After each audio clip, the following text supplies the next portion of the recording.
সুপ্রিয় দর্শক, আসসালামু আলাইকুম আরহামাতুল্লাহি আবারাকাতুহু। পপুলার হোমিও হল থেকে আমি ডাক্তার এম হাসান। প্রিয় দর্শক, আপনাদের সবাইকে স্বাগত।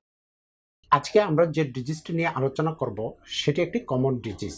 আমাদের চেম্বারে অসংখ্য এই ধরনের রোগী আসেন। সেই রোগটির নাম হচ্ছে PLID বা লাম্বার ডিস্ক প্রলাপস। এটিকে যদি আমরা বিস্তারিতভাবে বলতে যাই যে PLID কি, অর্থাৎ প্রলাপস লাম্বার ইন্টারভার্টেব্রাল ডিস্ক। আমাদের কাছে এই ধরনের রোগী এসে তারা বলেন যে, ডাক্তার সাহেব, আমার কোমরে মারাত্মক সমস্যা হচ্ছে, অনেক কষ্ট হয়, নামাজ পড়তে পারি না, স্বাভাবিক চলাফেরা করতে পারি না, বসতে পারি না, অথবা বসলে দাঁড়াইতে পারি না। তো তাদের এই কথাগুলো যখন আমরা শুনি, তো এগুলো বিশ্লেষণ করে আমরা রোগটিকে সঠিকভাবে ফাইন্ড আউট করার জন্য কিছু পরীক্ষা দিয়ে থাকি। সেটি হচ্ছে যে লাম্বার স্যাক্রাল স্পাইন নামে একটি MRI। আমরা জানি যে আমাদের স্পাইনাল কর্ডের নিচে লাম্বার পোর্শনে 5টি ভার্টেব্রা থাকে। সেগুলো হলো L1, L2, L3, L4, L5 and S1। এই ভার্টিব্রাগুলোর মধ্যে আবার ইন্টারভার্টিব্রাল ডিস্ক থাকে। তো রিপোর্টগুলো যখন আমরা দেখি তখন লেখা থাকে যে নাম্বার 4 and 5 অথবা নাম্বার 1, 2, 3 এরকমভাবে ডিস্কগুলো প্রলাপস হয়। সাধারণত এই ডিস্কগুলো যদি কোনো কারণে স্থানচ্যুত হয়, প্রলাপস হয়, সরে যায় এবং ডিস্ক থেকে যদি নরম জেলি বের হয়ে নার্ভের উপর চাপ সৃষ্টি করে, তখনই এই রোগটি সৃষ্টি হয়ে থাকে।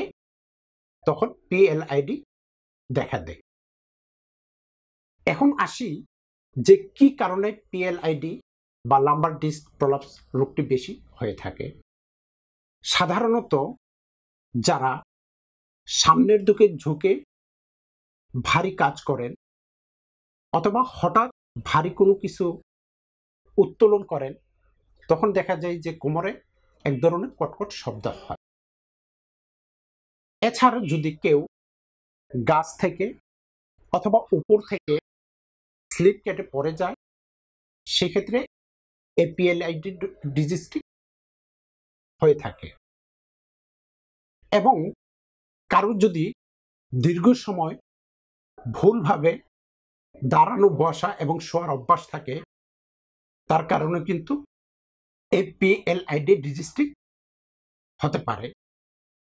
এছাড়া সাধারণত যাদের বয়স বেশি, বয়স বাড়ার কারণেও কিন্তু ডিস্ক ক্ষয় হয় এবং স্বাভাবিক ওজনের চেয়ে যদি ওজনটা আরো বেশি হয়, সেক্ষেত্রে ডিস্কগুলোর উপর প্রেসার পড়ে তখন প্রলাপস হয়, তখন এই PLID ডিজিজটি হয়ে থাকে। এখন আসি যে PLID যদি ডিজিজটি হয়, তাহলে কি ধরনের সাইন, সিমটম, লক্ষণ দেখা দিতে পারে। সাধারণত রোগী যখন আমাদের কাছে আসে, তখন তাদের কষ্টগুলো এরকমভাবে উপস্থাপন করে যে তার কোমরে, পিঠে প্রচন্ড ব্যথা হয়, কোমর জ্বলে, কোমর থেকে ব্যথা কারো এক পায়ে অথবা কারো 2 পায়ে ছড়ায়, এমনকি এই ব্যথাটা পা থেকে পায়ের পাতা, এমনকি পায়ের আঙ্গুল পর্যন্ত ছড়ায়।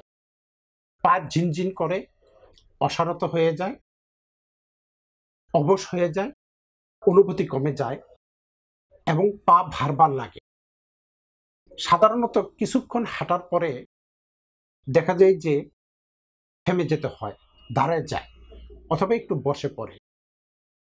তো এই ক্ষেত্রে কারো কারো বেলা দেখা যায় যে সারাদিন যদি কাজকর্ম করে, তাহলে তেমন একটা কষ্ট বা পেন উপলব্ধি করে না, কিন্তু যখনই রাতে শুতে যায় তখনই ব্যথাটা বৃদ্ধি পায় এবং সকালবেলা যখন বিছানা থেকে উঠে, তখন বিছানা থেকে উঠতে অনেক কষ্ট হয়